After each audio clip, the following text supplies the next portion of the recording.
Today will start human physiology, जहाँ हम humans की बॉडी के सारे जितने भी सिस्टम्स हैं सबके बारे में पढ़ेंगे. So it is chapter wise given in your book. First chapter जो हमारा ह्यूमन फिजियोलॉजी का वो chapter number 14, that is breathing and exchange of gases. तो will start with breathing, then will move to respiratory system, फिर हम circulatory में जाएंगे, फिर हम एक्सक्रिएटरी में, ऐसे ही हम कंट्रोल एंड कोऑर्डिनेशन ब्रेन में जाएंगे. मतलब ऑल द सिस्टम जितने हमारे बॉडी के सिस्टम उन सबकी डिटेल में स्टडी करेंगे. First will study breathing and exchange of gases. So let's see what is the content over here. हम इसमें क्या क्या पढ़ने वाले हैं. रेस्पिरेटरी ऑर्गन्स पढ़ेंगे, क्या क्या ऑर्गन्स होते हैं. मैकेनिज्म ऑफ ब्रीदिंग क्या है हमारा. एक्सचेंज ऑफ गैसेस कैसे होता है. Transport of gases. Regulation of respiration, respiration हमारी बॉडी में कैसे रेगुलेट होता है. The last will be disorders of respiratory system, सांस की बीमारी या सांस से जुड़े हुए कितने रोग होते हैं. क्लियर हो गया, उनके बारे में पढ़ेंगे. तो हर चैप्टर के लास्ट में आपकी डिसऑर्डर्स आएंगे ही आएंगे. So let's start now the chapter. As you have read earlier, oxygen is utilized by the organism to indirectly break down simple molecules like glucose, amino acids and fatty acids. तो देखिए हमने अभी last chapters में पढ़ा था कि हमारी body में जो ऑक्सीजन होती है वो कैसे यूटिलाइज्ड होती है और वो कैसे ब्रेक होती है सिंपल मॉलिक्यूल्स में, ग्लूकोज में, अमीनो एसिड्स में, फैटी एसिड्स में. तो देखिए इससे हमें क्या मिलता है. लास्ट में फाइनल प्रोडक्ट हमारा जो था वो था एनर्जी. तो हमें एनर्जी मिलती है जो कि हम बॉडी के अलग अलग एक्टिविटीज़ करने के लिए यूटिलाइज करते हैं. Carbon dioxide which is harmful is also release during the above catabolic process. आपको पता है कि CO2 भी रिलीज, जब ग्लूकोज का ऑक्सीडेशन होता है, जब C6H12O6+ O2 होता है तो हमारी बॉडी में CO2 भी रिलीज होती है. CO2 भले हमारी बॉडी को नहीं चाहिए बट ये एंड प्रोडक्ट है प्रोसेस का, ये निकलेगा नहीं तब तक एनर्जी भी नहीं निकलेगी. Okay. It is therefore evident that O2 has to be continuously provided to the cells and CO2 produced by the cell have to be released out. हमें अपने शरीर के सारे सेल्स को रेगुलरली लगातार O2 प्रोवाइड करनी है और CO2 भी लगातार वहाँ से निकलती रहेगी एज अ बाई प्रोडक्ट या फिर कह सकते हैं and product. This process of exchange of O2 from the atmosphere with CO2. तो इसी प्रोसेस को जहाँ पे क्या हो रहा है कि O2 एक्सचेंज हो रही है और CO2 produced by the cells is called breathing. इसी को बोलते हैं ब्रीदिंग. इसी को कॉमनली बोलते हैं रेस्पिरेशन. तो रेस्पिरेशन का मतलब हो गया कि process of exchange of O2 from atmosphere with CO2 produced by the cell. जो CO2 शरीर के सेल्स के द्वारा प्रोड्यूस्ड हो रही है वो CO2 हमारे शरीर से बाहर जा रही है और O2 उसी सेम प्लेस से अंदर जा रही है. तो एक गैस बाहर जा रही है, एक गैस अंदर आ रही है, तो एक्सचेंज हो रहा है ना. हम इन्वायरमेंट को, एटमॉस्फेयर को O2 दे रहे हैं, वो हम उसको CO2 दे रहे हैं, वो हमें O2 दे रहा है क्योंकि उसको CO2 चाहिए. फोटोसिंथेसिस की प्रोसेस में अगर आपको याद हो तो फोटोसिंथेसिस बिना CO2 के नहीं हो सकती. तो प्लांट हमें O2 बिना CO2 के नहीं दे सकते. प्लांट को CO2 चाहिए, उसकी बहुत ही इंपॉर्टेंट प्रोसेस होगी जिससे उसको फूड बनेगा उसकी बॉडी में. क्लियर हो गया, तब जाके वो हमें O2 देता है. इसी को हम कॉमनली बोल देते हैं respiration. Place your hands on your chest. So everybody place your hand on your chest. You can feel that chest moving up and down. आपको पता है कि आप थोड़ा प्रेस करके रखिए, आपको लगेगा चेस्ट में ऊपर और नीचे आपकी चेस्ट हो रही है. ठीक है. You know that this is due to breathing, क्योंकि हम सांस ले रहे हैं. हम अपने सांस लेने की प्रोसेस को चेस्ट में हाथ रख के महसूस कर सकते हैं क्योंकि आपके यहाँ पे रिब केज है. रिब केज मतलब जहाँ आपके उसके अंदर लंग्स हैं और लंग्स जब फूलते हैं तो रिब केज भी ऊपर को उठता है, फिर अंदर जाता है, उठता है. तो हम यहाँ से फील कर सकते हैं. Okay. How do we breathe. The respiratory organs and the mechanism of breathing are described in the following section of this chapter. हम पढ़ेंगे कि हम सांस कैसे लेते हैं. तो चलिए फर्स्ट में आ जाइए, रेस्पिरेटरी ऑर्गन्स क्या क्या है हमारी बॉडी के. Now see mechanism of breathing vary among different groups of animals. तो देखिए जो ब्रीदिंग का मैकेनिज्म है वो अलग अलग ऑर्गेनिज्म में अलग अलग तरीके से होता है. क्लियर हो गया. डिपेंड करता है उनकी हैबिटाट क्या है. हैबिटाट मतलब वो कहाँ रह रहे हैं. जैसे मछली है, उसकी सांस लेने की प्रक्रिया अलग होगी, हमारी अलग होगी. क्लियर हो गया. जो एनिमल जहाँ रह रहा है उसकी वहाँ की प्रोसेस अलग है. Sorry. Lower invertebrates like sponges, coelenterates, flatworm etcetera exchange O2 with CO2 bye simple diffusion. अगर हम बहुत ही सिंपल ऑर्गेनिज्म की बात करें इस धरती के, जैसे कि स्पॉन्ज, इन्वर्टिब्रेट्स, ये अपनी सिर्फ गैसेस का एक्सचेंज कैसे कर रहे हैं. डिफ्यूजन मतलब ये सिंगल सेलुलर हैं, कुछ इनकी बॉडी की मेम्ब्रेन की सेल्स के अंदर गैस आ रही है और सीधा बाहर चले जा रही है, डिफ्यूजन हो जा रहा है. क्लियर हो गया, सिंपल एक्सचेंज ऑफ गैसेज। इस तरीके से प्लांट्स अपने रूट होती है ना, तो रूट्स को गैस कैसे देते हैं, ऑक्सीजन, वहाँ पे भी डिफ्यूजन होता है, वो रेस्पिरेशन के टाइम पे वहाँ पे भी डिफ्यूजन करते हैं। रूट हेयर्स में से गैस अंदर जाती है और एक गैस एक्सचेंज होकर बाहर आ जाती है। अब देखिए अर्थवॉर्म की बात अगर हम earthworms use their moist cuticle and insects have a network of tubules. तो देखिए ऑक्सीजन सबको लेनी होती है। अर्थवॉर्म क्या करती है, अपनी जो मॉइस्ट, उसकी जो स्किन की जो मॉइस्ट क्यूटिकल ऊपर वाली मेम्ब्रेन, और इंसेक्ट्स क्या करते हैं, उनकी बॉडी में नेटवर्क होते हैं ट्यूब्स के, जिसे हम बोलते हैं ट्रैकियल ट्यूब्स। ये सारे क्या करते हैं, पूरी बॉडी में, उनकी बॉडी में ऑक्सीजन को ट्रांसपोर्ट करते हैं। तो अगर एग्जाम में आएगा कि अर्थवॉर्म का रेस्पिरेटरी ऑर्गन क्या है, या इंसेक्ट्स का आप लिख देंगे ट्यूब्स, ट्रैकियल ट्यूब। अर्थवॉर्म का मॉइस्ट क्यूटिकल, ठीक है। Special vascularized structure called gills are used by most of the aquatic arthropods। अब बात आती है गिल्स। गिल्स कौन यूज़ करता है, जो जानवर पानी में रहते हैं एनिमल्स, वो सांस लेने के लिए अपने गिल्स को यूज़ करते हैं। ऐसे ही ऑर्थोपोड्स में भी बहुत सारे हमारे ऑर्थोपोड्स भी पानी में रहते हैं, बहुत सारे हमारे मॉलस्क भी वाटर में रहते हैं। इनके पास क्या होता है, गिल्स होते हैं। Whereas vascularised bags called lungs. Vascularised bag, देखिए वेस्कुलर मतलब कि यहाँ पे प्रॉपर जब ऑक्सीजन का एक्सचेंज होता है, उन बैग लाइक स्ट्रक्चर को बोलते हैं लंग्स, और इस टाइप के रेस्पिरेशन को बोलते हैं पल्मोनरी रेस्पिरेशन। जो रेस्पिरेशन गिल्स से होता है उसको बोलते हैं ब्रैंकियल रेस्पिरेशन, जो रेस्पिरेशन लंग्स फेफड़ों से होते हैं उसे बोलते हैं पल्मोनरी रेस्पिरेशन। क्लियर हो गया है। तो दो टाइप के रेस्पिरेशन होते हैं हमारे। Are use by the terrestrial form. तो देखिए लंग से कौन सांस लेता है, टेरेस्ट्रियल, जो धरती पे रहते हैं। तो लिख लो टेरेस्ट्रियल क्या होते हैं, animals living on land. Animals living on land are known as terrestrial. जैसे हम धरती पे रहते हैं, शेर हो गया, चीता हो गया, एलिफेंट हो गया, इन सबकी शरीर के अंदर लंग्स पाए जाएंगे सांस लेने के लिए। Okay, among vertebrates fishes are use gills, whereas amphibian, reptiles, birds and mammal respire through lung। अगर हम वर्टिब्रेट्स की बात करें तो फिशेस देखो यहाँ पे गिल्स यूज़ करती हैं, बट एम्फीबियंस, रेप्टाइल और बर्ड्स और मैमल, देखिए एम्फीबियंस, बाकी के एम्फीबियंस, फ्रॉग हो गया, ठीक है, रेप्टाइल सांप वगैरह हो गए, क्रोकोडाइल्स हो गए, बर्ड्स, मैमल, ये सब सांस लेते हैं लंग्स से, सिर्फ मछली को छोड़ के। मछलियाँ लेती हैं गिल से। ओके, एम्फीबियन लाइक फ्रॉग जो एम्फीबियन, उसके पास लंग्स तो हैं बट वो अपना सांस कहीं और से भी ले सकता है, like through their moist skin. जैसे अर्थ वो अपनी मॉइस्ट स्किन से ले रही थी, उसमें पोर्स होते हैं, ऐसे ये भी अपनी मॉइस्ट स्किन से ब्रीदिंग कर सकते हैं।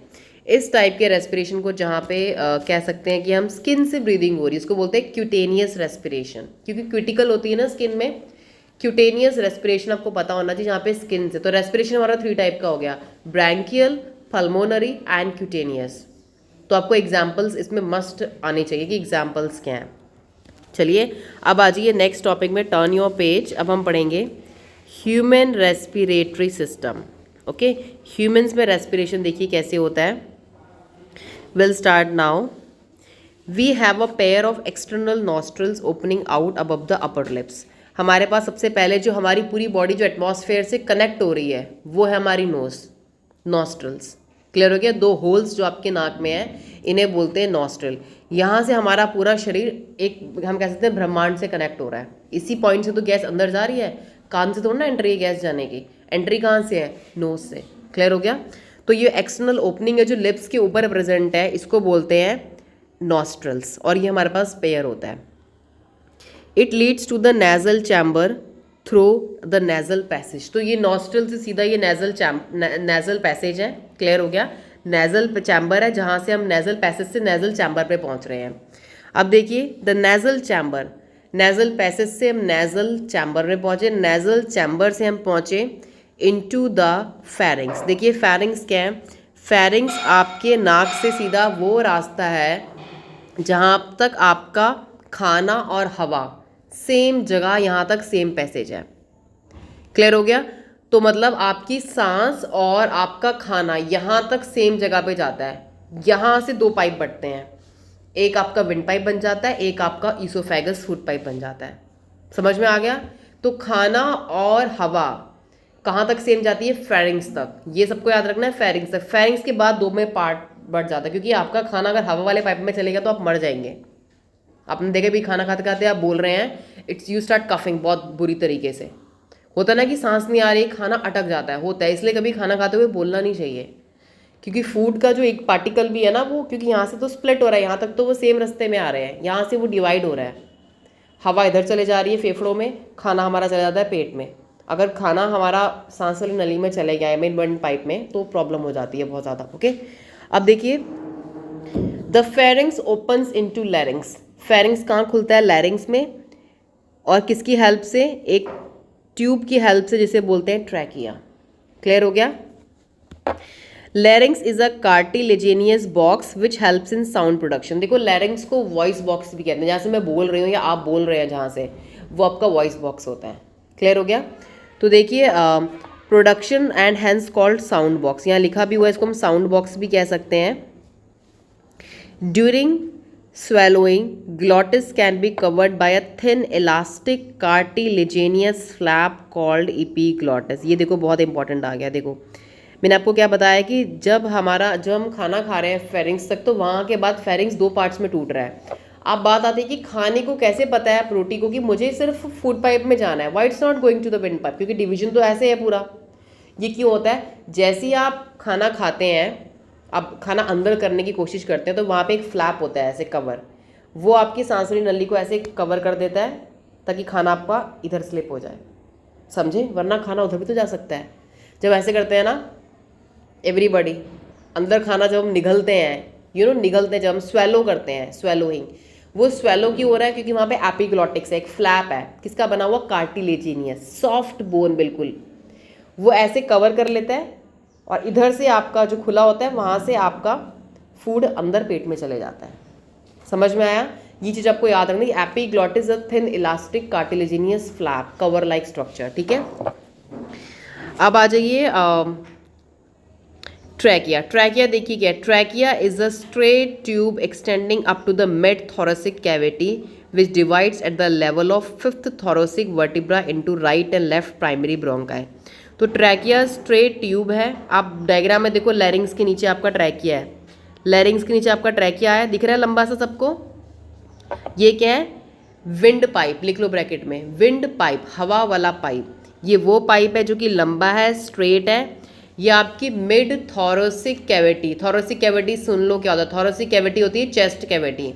हमारा जो आगे का शरीर है दो हिस्सों में बटा है, थोरेसिक चेस्ट वाला, एब्डोमिनल कैविटी पेट वाला हिस्सा नीचे वाला। क्लियर हो गया?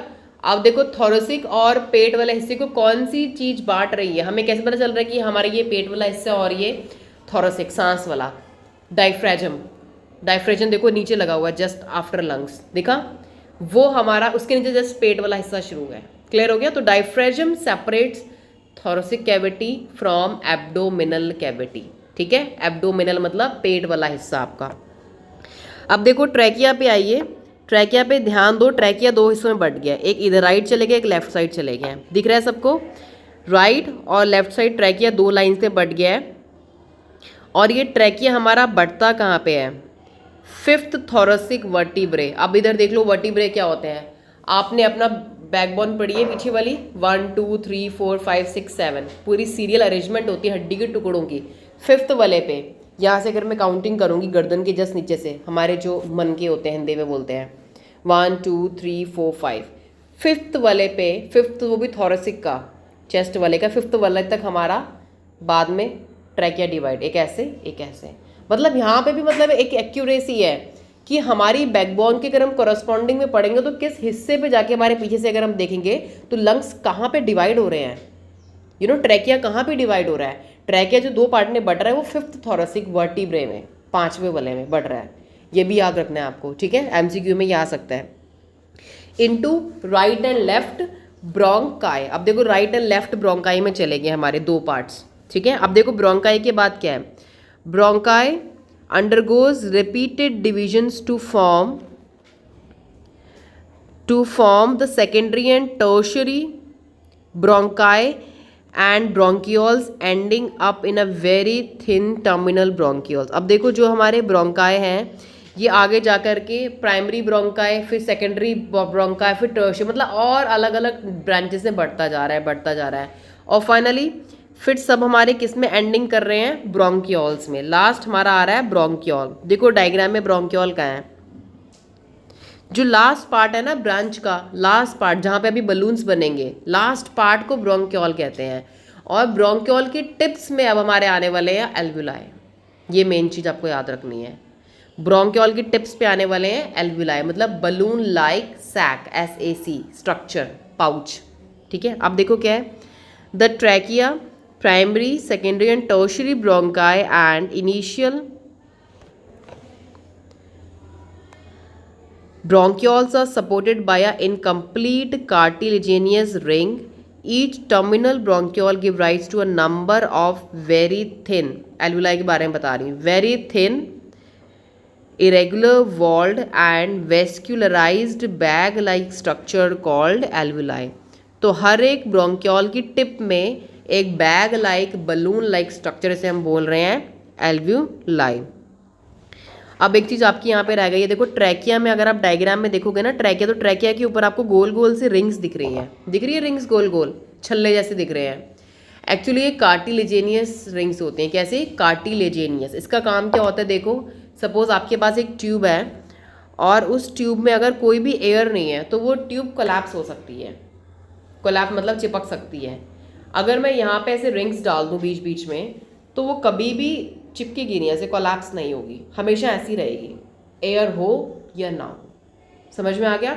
To prevent your trachea from collapsing there is a rings of cartilage. Function आता है एग्जाम में, what is the function of rings of cartilage. आप लिखोगे to prevent collapsing of trachea, to prevent collapsing of trachea when there is no air in it. ठीक है, when there is no air in it. तो या आप trachea के पास भी लिख सकते हैं, वहाँ पे अब जो रिंग्स है ना, रिंग्स को लिख सकते हैं रिंग्स ऑफ कार्टिलेज, इंडिकेट कर दो डायग्राम में, it will be easy for you.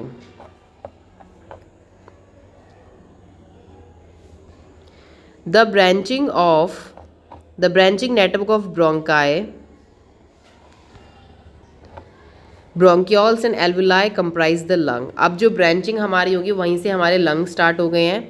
We have 2 lungs, हमारे पास 2 फेफड़े हैं, सबको पता है। Which are covered by a double layer, 2 double layer से कवर्ड है, हमारे लंग्स डबल लेयर से कवर्ड है, उसको बोलते हैं प्ल्यूरा।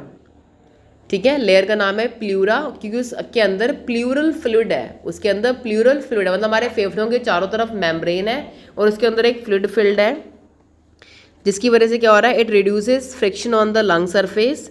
The outer pleural membrane is in close contact with the thoracic, turn your page, lining. जो हमारी इनर आउटर वाली प्लूरल मेम्ब्रेन है वो हमारी क्लोज कॉन्टैक्ट में किसके साथ, लंग्स लाइनिंग के साथ, whereas the inner membrane is in the contact with the lung surface. ठीक है, तो देखिए सबको पता है बाहर वाली मेम्ब्रेन थोरेसिक कैविटी के कॉन्टैक्ट में होगी, अंदर वाली मेम्ब्रेन के अंदर से तो लंग शुरू हो रहे हैं तो ये लंग्स के कॉन्टैक्ट में होगी। 2 लेयर है ना, हमारे कपड़ा है, कपड़े के अंदर वाली लेयर तो स्किन के साथ कांटेक्ट में है, बाहर वाली लेयर एटमॉस्फेयर के साथ कांटेक्ट में है। तो लंग्स के बाहर तो थोरेसिक कैविटी होगी, थोरेसिक के साथ कांटेक्ट में है, अंदर वो फेफड़ों के साथ कनेक्टेड है। ठीक है, ये हमने मेम्ब्रेन के बारे में पढ़ लिया। अब एक बार आप डायग्राम देखिए अपना 14.1। यहाँ देखो सबसे पहले आपको एपिग्लॉटिस दिख रहा है, ये फ्लैप हो गया। ठीक है, अभी हम सिर्फ विंड पाइप पढ़ रहे हैं। उसके बाद लैरिंग्स देखिए, एपिग्लॉटिस जो है ना वहाँ पे ऊपर फेरिंग्स भी लिख सकते हैं ऊपर। ठीक है, वहाँ फेरिंग्स लिख दो एपिग्लॉटिस के ऊपर, फेरिंग्स, लैरिंग्स, ट्रैकिया। ठीक है, फिर ब्रोंकाई, नंबरिंग कर लो इसके अकॉर्डिंग, मतलब रेस्पिरेशन आपका ऐसे होता है, फेरिंग्स, एपिग्लॉटिस लिख लो, चाहे लैरिंग्स, 3rd 4th ट्रैकिया, 5th आ जाओ ब्रोंकाई। ठीक है, 6th ब्रोंकस, ब्रोंकियोल, फिर लास्ट एल्वुलाई। ठीक है, ये नंबरिंग आपकी होगी। इस तरीके से आपकी लंग्स में जो एयर होती है वो इस तरीके से जाती है। और बीच में देख लो आप, हार्ट है आपका, और हार्ट में अगर आप देखोगे ना, heart is slightly more toward left side. Heart आपका देखो होता है बीच में है, पर हार्ट का ज़्यादातर पोर्शन होता है लेफ्ट साइड में, इस वजह से कहते हैं हमारा हार्ट लेफ्ट साइड है। राइट साइड भी है बट मोर टुवर्ड लेफ्ट, इसी वजह से आपका जो लेफ्ट वाला फेफड़ा लंग छोटा हो जाता है, क्योंकि उसका आधा portion taken by the heart. तो लेफ्ट लंग इज स्मॉलर, ठीक है, लेफ्ट वाला लंग्स आपका स्मॉल होता है, राइट वाला लंग आपका बड़ा। तो आप डायग्राम में भी देख लो, आपको सामने क्लियर हो रहा है डिफरेंशिएशन।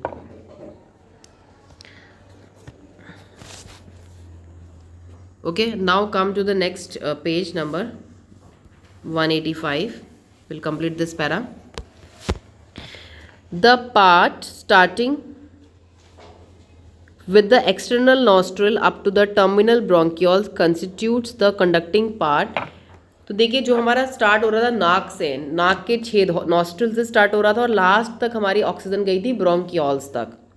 ये हमारा होता है कंडक्टिंग पार्ट, मतलब कंडक्ट कर रहा है, ये अपने अंदर ऑक्सीजन लेकर गया। Whereas alveoli and their ducts, alveoli थे जहाँ पे बलून लाइक स्ट्रक्चर थे, लास्ट में बैग लाइक स्ट्रक्चर, वो डक्ट्स फ्रॉम द रेस्पिरेटरी और exchange part of the respiratory system, वो वाला पार्ट हमारा था एक्सचेंज पार्ट। ठीक है, एग्जाम में आता है कंडक्टिंग पार्ट आपका क्या था, नाक से लेकर के ब्रोंकियोल तक कंडक्ट कर रहा था ऑक्सीजन, लास्ट में ऑक्सीजन हमारी एक्सचेंज हो रही थी एल्वुलाई में। ठीक है, वो हमारा होता है exchanging part. The conducting part transport the atmospheric air to the alveoli, जो कंडक्टिंग पार्ट था उसने क्या करा, एटमॉस्फेयर से एयर को एल्वुलाई तक लेकर गया। Clear it from foreign particle, जो भी आपके एयर में गंदगी होती है ना सारी, वो हमारी नाक के हेयर्स में म्यूकस में ट्रैप हो जाती है, ट्रैकिया में सारी एयर फिल्टर होके जाती है हमारे लंग्स में। ह्यूमिडिफाई भी करते हैं and also bring the air to the body temperature, और हवा को बॉडी के टेम्परेचर से भी मैच किया जाता है वहाँ तक। क्लियर हो गया, उसके बाद एयर हमारे लंग्स में जाके एब्जॉर्ब होती है, अदरवाइज हमारे लंग्स उस एयर को एक्सेप्ट नहीं करेंगे, क्योंकि एयर बाहर टेम्परेचर अलग, बॉडी के अंदर तो अलग प्रक्रिया चल रही है। तो एयर जब हम लेते हैं ना अंदर, तो उसका टेम्परेचर फिक्स होता है, ह्यूमिडिफाई होती है, फिल्टर होती है। Okay, exchange part is the site of actual diffusion, मतलब मैं बात कर रही हूँ एल्वुलाई की। एल्वुलाई क्या करती है, एक्सचेंजिंग पार्ट है, वो क्या करती है, एक्चुअल डिफ्यूजन होता है वहाँ पे। लंग्स में जो ऑक्सीजन अभी तक गई, एल्वुलाई वो ऑक्सीजन हमारे बॉडी के ब्लड को दे देती है और ब्लड में से CO2 ले लेती है। ये काम होता है एल्वुलाई का, एक्सचेंज ऑफ गैसेस। ध्यान से सुन लेंगे, एल्वुलाई का काम क्या है, O2 को एल्वुलाई बॉडी के ब्लड को दे देती है और ब्लड से CO2 ले लेती है, एक्सचेंज कर दिया between blood and atmospheric air. Now come to the next para. The lungs are situated in the thoracic chamber, बता दिया मैंने पहले ही, which is anatomically an airtight chamber. ठीक है, तो हमारा जो चेस्ट वाला रीजन होता है ये एयर होता है बिल्कुल। The thoracic chamber is formed dorsally by the vertebral column. तो देखो हमारा जो thoracic chamber है, मतलब लंग्स वाला रीजन, ये हमारा आगे को होता है डॉर्सली, आगे वाला बॉडी का पार्ट होता है डॉर्सल, पीछे वाला होता है वेंट्रल, ये याद रखना है आपको। तो लंग्स किस साइड होते हैं, डॉर्सल।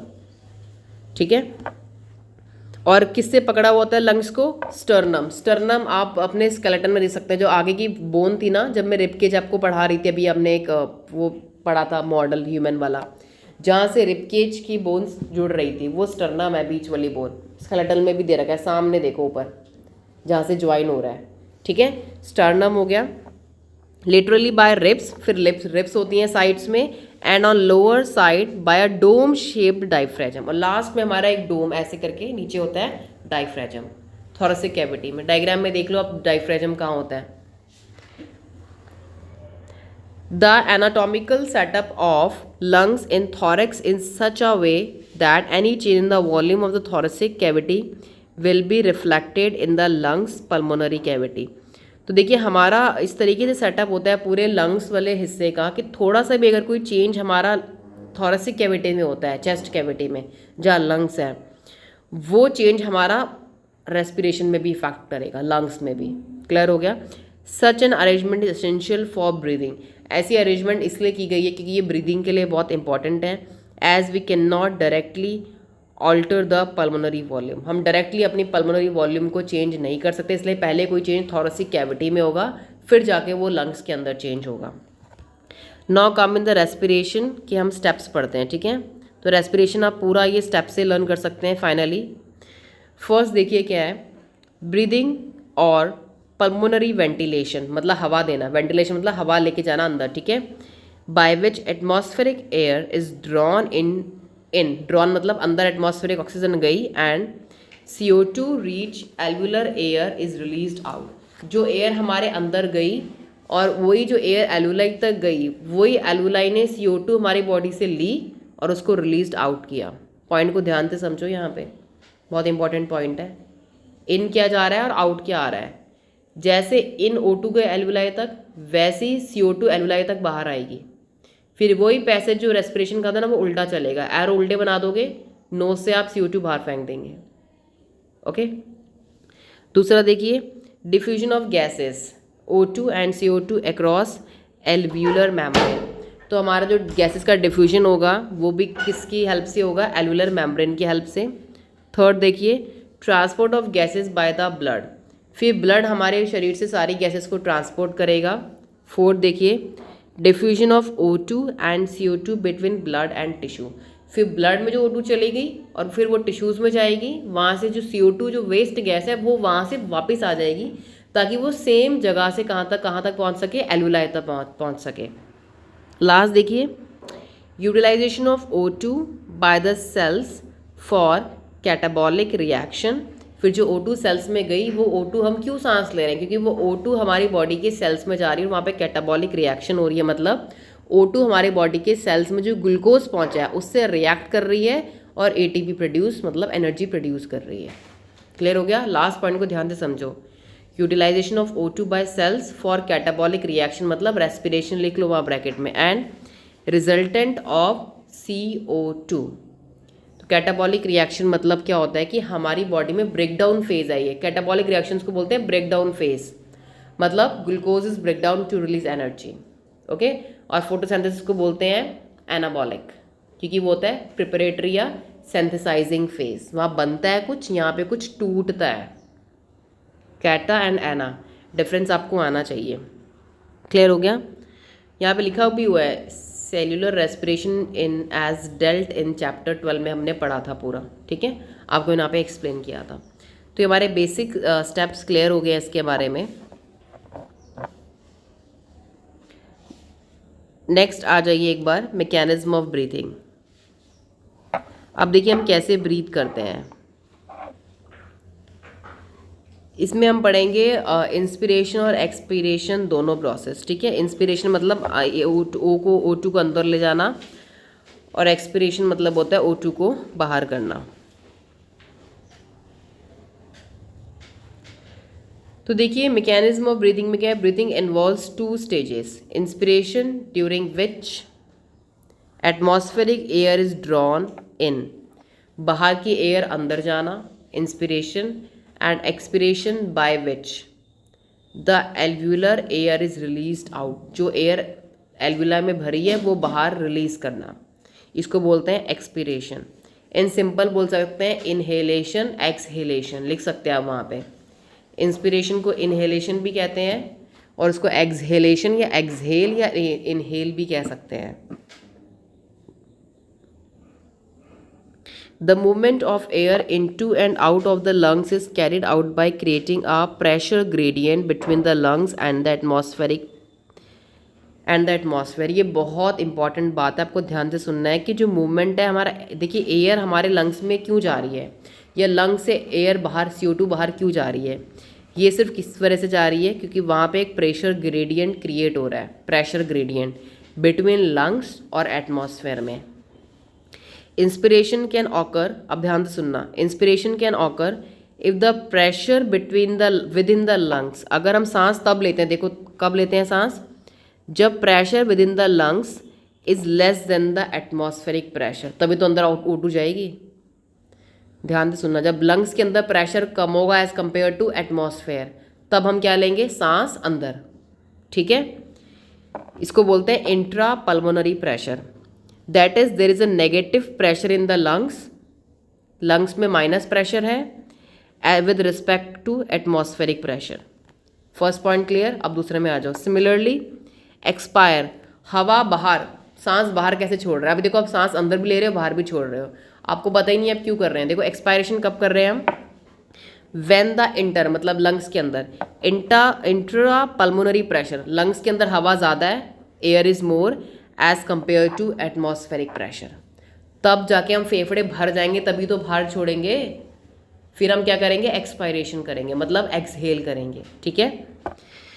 तो देखिए, तो प्रेशर ग्रेडियंट वाली जब बात आएगी ना, तो आपको यही बताना होगा माइनस वाला, ठीक है। नेगेटिव प्रेशर कहाँ होगा, अंदर कब होगा और बाहर कब होगा, ठीक है। The diaphragm and a specialise cells sets of muscle external and internal intercostal between the ribs help in the generation of such gradient. तो देखिए, ये जो ग्रेडियंट बन रहा है, ग्रेडियंट मतलब कि एक जगह पे कोई भी चीज़ ज़्यादा, एक जगह पे कोई भी चीज़ कम, हाई एंड लो, ठीक है। ये जो ग्रेडियंट हमारा बन रहा है, कैसे बन रहा है, देखो, जो आपके लंग्स के नीचे डायफ्राम है, सबने डायग्राम में देखा है अभी, ठीक है। वहाँ पे जो मसल्स लगी हैं, एक्सटर्नल मसल लगी है उसके बाहर भी और अंदर लगी हैं उसके इंटरकोस्टल बिटवीन द रिब्स, वो ये ग्रेडियंट को बनाने में हेल्प कर रही है, ओके। वो ये ग्रेडियंट को बनाने में, ये बैरियर को बनाने में हेल्प कर रही हैं। Inspiration is initiated by the contraction of diaphragm. तो देखो, हम सांस जब अंदर लेते हैं, क्यों सांस अंदर लेते हैं, कैसे होता है वो, contraction of diaphragm which increases the volume of thoracic chamber in the anteroposterior axis। तो देखो, जब हम सांस अंदर लेते हैं तो हमारा डायफ्राजम कॉन्ट्रैक्ट होता है। देखो, ये डायफ्राजम है, ये सांस अंदर ली, ये कॉन्ट्रैक्ट हुआ, स्पेस बढ़ गई, अभी ऐसे था, अब ऐसे हो गया, क्लियर हो गया। कॉन्ट्रैक्ट होना, रिलैक्स होना। तो जब हम सांस अंदर लेते हैं तो हमारा डायफ्राजम क्या करता है, कॉन्ट्रैक्ट, नीचे को आता है, नीचे को आएगा तो जगह खाली हो जाएगी, स्पेस ज़्यादा हो जाएगी, उस वजह से ऑक्सीजन अंदर को दौड़ती है, समझे। अगर डायफ्राजम ऐसा ही रहेगा, इस शेप में है, वो सी शेप में है, तो ऑक्सीजन अंदर जा ही नहीं पाएगी क्योंकि स्पेस अंदर बहुत लेस है इसके अकॉर्डिंग, ठीक है। तो देखिए, कॉन्ट्रैक्शन होगा डायफ्राजम का which increase the volume of the chamber, okay. The contraction of the external intercostal muscle, ये डायफ्राजम की मसल्स की वजह से सब हो रहा है। तो डायफ्राजम की जो मसल्स हैं वो कॉन्ट्रैक्ट कर रही हैं।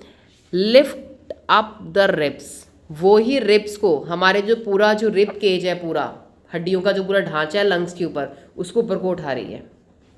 कौन, इंटरकोस्टल मसल ऑफ डायफ्राम ऊपर को उठा रही है। And the, turn the page, and the sternum causing an increase in the volume of thoracic chamber. इसकी वजह से स्टर्नम भी, ऊपर वाली बोन भी उठ रही है, जिसकी वजह से हमारा क्या हो रहा है, थोरेसिक चैम्बर की स्पेस बढ़ रही है। In the dorso ventral axis the overall increase in the volume of thoracic volume causes a similar increase in the pulmonary volume. इसकी वजह से ओवरऑल थोरेसिक, पूरे चेस्ट रीजन की वॉल्यूम बढ़ रही है, इसकी वजह से अंदर की, लंग्स के अंदर की भी वॉल्यूम बढ़ रही है। और the an increase in pulmonary volume decreases the intrapulmonary pressure to less than the atmospheric। जब हमारा वॉल्यूम बढ़ रहा है, अंदर का स्पेस बढ़ रहा है, बट प्रेशर अंदर का कम हो रहा है। लंग का प्रेशर नेगेटिव हो रहा है, लिख लो, लंग का प्रेशर नेगेटिव हो रहा है, इंट्रापल्मोनरी वॉल्यूम लिख लो माइनस। इस वजह से हम क्या कर रहे हैं, एयर बाहर से मूव हो रही है लंग्स में, that is inspiration. Clear to everyone, उसे बोलेंगे इंस्पायरेशन। अब आ जाओ फिगर 14.2a। अगर आप फिगर को देखेंगे ना, देखो, एयर लंग्स में जा रही है और डायफ्राजम का साइन देखो किधर को, कॉन्ट्रैक्ट मतलब नीचे को एरो आ रहा है, डायफ्राजम नीचे को हो रहा है, ध्यान से देखो, एयर लंग्स में जा रही है। रिब केज को देखो कैसे उठ गया, आपकी हड्डियाँ कैसे उठ गई हैं ऊपर को, उठ गई हैं ऊपर को। रिब वाला, आपका रिब वाला हिस्सा बेटा वो है येलो वाला, जो वाइट वाला है ना वो आपकी रीढ़ की हड्डी है पीछे। क्लियर हो गया, रिब्स उठ रही हैं ऊपर को और लंग्स फूल गया। दूसरा डायग्राम देखो, रिब्स पीछे को गई, डायफ्राजम नीचे को जा रहा है, रिलैक्स हो रहा है, अंदर को जा रहा है, इस वजह से हम बाहर को हवा छोड़ रहे हैं। समझ में आ गया कैसे लंग्स कॉन्ट्रैक्ट हो रहे हैं, कैसे लंग रिलैक्स हो रहे हैं, कैसे O2 फेफड़ों के अंदर जा रही है, कैसे बाहर जा रही है। इसमें आपको कनेक्शन रखना है डायफ्राजम से सबसे पहला, ठीक है। डायफ्राजम कॉन्ट्रैक्ट और रिलैक्स कब होता है, और रिब्स कब ऊपर को उठती है, कब नीचे को बैठती हैं। क्लियर हो गया, इसका ध्यान रखना है। और प्रेशर ग्रेडियंट ध्यान से, ओके। तो मैंने क्या बताया था कि एयर लंग्स के अंदर कब जाएगी, जब प्रेशर लंग्स के अंदर कम होगा। तो अब यहाँ लिख लो आप, pressure is minus, negative, less pressure लिख लो फर्स्ट वाले डायग्राम में। डायग्राम से पढ़ना बहुत आसान होगा आपके लिए, बोर्ड एग्जाम भी, एग्जाम्स में भी, और फिर नीट के लिए जब तैयारी करोगे तो किताब पढ़ के, ठीक है। तो आप इसमें लिख दिया माइनस, और जब एयर बाहर से आ रही है ना, वहाँ लिख दो मोर प्रेशर आउटसाइड। फर्स्ट वाले में आउटसाइड में मोर प्रेशर, दूसरे वाले में क्या लिखोगे, हम हवा बाहर कब छोड़ेंगे, जब लंग्स के अंदर मोर प्रेशर इनसाइड लंग्स और बाहर लेस प्रेशर। ठीक है, आया समझ में। हवा बाहर, सेकंड डायग्राम में एयर एक्सपेल्ड फ्रॉम लंग्स, क्यों, air inside, pressure inside the lung is more and outside is less. ठीक है, ये दोनों डायग्राम से आप पूरी थ्योरी बना लोगे अपनी इजीली। अब आ जाइए थ्योरी में। अब बात करें रिलैक्सेशन कब होगा, हमारे डायफ्राम कब रिलैक्स करेगा। ठीक है, रिलैक्स मतलब कब वो अंदर को जाएगा, कॉन्ट्रैक्ट में खींचेगा, रिलैक्स में अंदर को जाएगा। कब जाएगा, relaxation of diaphragm and intercostal muscles returns the diaphragm and sternum to their normal position, ठीक है, and reduce the thoracic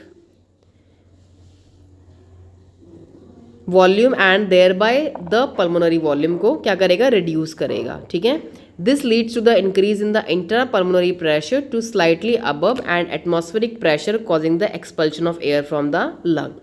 देखो आप, ये थोड़ा सा बस उल्टा है, जब डायफ्राम रिलैक्स करेगा तब प्रेशर बढ़ेगा लंग्स में। ठीक है, तब हवा हम बाहर छोड़ेंगे। जब डायफ्राम कॉन्ट्रैक्ट होगा, जगह बढ़ाएगा, तब प्रेशर कम होगा लंग्स में। ऐसे याद करना है इसको बस। ठीक है, प्रेशर और वॉल्यूम एक दूसरे के उल्टा जाएगा। वॉल्यूम बढ़ेगा तो प्रेशर कम होगा, वॉल्यूम कम होगा तो प्रेशर बढ़ेगा। वॉल्यूम और प्रेशर इनवर्सली प्रोपोर्शनल समझ लीजिए, आप लिख सकते हैं इनवर्सली प्रोपोर्शनल बना के, लर्न करने में ईजी हो जाएगा। We have the ability to increase the strength of the inspiration and expiration with the help of additional muscles in the abdomen। तो देखिए हमारे पास स्ट्रेंथ बढ़ाने के लिए, मतलब सांस कितना लेना है, ज़्यादा या कम, उसकी स्ट्रेंथ को अगर हम बढ़ाने की बात करें तो हम हमारे पेट में और भी एडिशनल मसल्स हैं जो हेल्प करती हैं हमें। ठीक है, on an average a healthy human breath 12 से 16 टाइम्स पर मिनट। तो देखिए आप एक मिनट में अभी आप चेक कर सकते हैं, 12 से 16 टाइम ब्रीथ करते हैं हम एक मिनट में, 12 to 16 टाइम ब्रीथ करते हैं। ठीक है, the volume of air involve in breathing movements can be estimated by using a spirometer. तो हम कितनी एयर ब्रीथिंग में ले रहे हैं उसको हम चेक करने के लिए स्पायरोमीटर यूज़ कर सकते हैं, जो कि हमारे लंग्स के फंक्शन के लिए डॉक्टर यूज़ करते हैं। ठीक है, असेसमेंट ऑफ पल्मोनरी फंक्शन। ठीक है, तो पल्मोनरी जहाँ भी वर्ड आएगा मतलब we are talking about respiratory system. Okay, तो स्पायरोमीटर से हम क्या चेक करते हैं, volume of air involve in breathing, कितनी वॉल्यूम ऑफ एयर आपके लंग्स फेफड़ों में पहुँच रही है। हो सकता है कि आपकी फेफड़ों में एयर जा रही है, वहाँ एक्सचेंज ही नहीं हो पा रही है, तभी तो सांस की दिक्कत हो रही है लोगों को, एयर अंदर ही नहीं पहुँच पा रही है। हम स्पायरोमीटर से सब कुछ एसेस कर सकते हैं। Okay, this topic is completed. In next lecture will study about respiratory volumes and capacities. Okay.